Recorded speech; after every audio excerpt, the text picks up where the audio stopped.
মিনতি রান্নাঘরে আবার একটা নতুন ভিডিও নিয়ে। তো আজকে লাল শাকের ঘন্ট করব। তো কড়া বসিয়ে দিয়েছি, গ্যাস জ্বালিয়ে দিয়ে দিলাম কড়াই তেল। তো আমি কী করি রান্না করি দেখো। তো লাল শাকের ঘন্ট করার জন্য তেল আমার সম্পূর্ণ গরম হয়ে গেছে।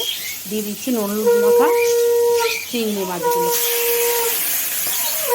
তো চিংড়ি মাছ ভাজা হয়ে গেছে, সাইডে সরিয়ে রেখেছি। তো আবার কড়াই তেল দিয়ে দিয়েছি। তো ফোড়নটা দিয়ে দিচ্ছি। ফোড়নে দিলাম 5 ফোড়ন, শুকনো লঙ্কা, কাঁচা লঙ্কা, তেজপাতা। তো আবারও নেড়ে নিচ্ছি। এবার সবজিগুলো দিয়ে দেবো। দিয়ে দিলাম আলু,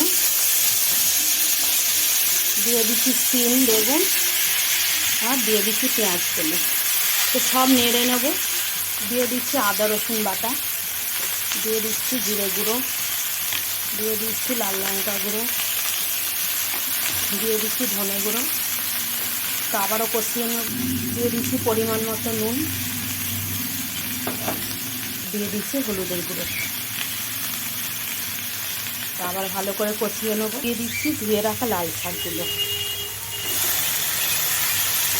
আবারও নেড়ে চেড়ে চাপা দিয়ে নেব।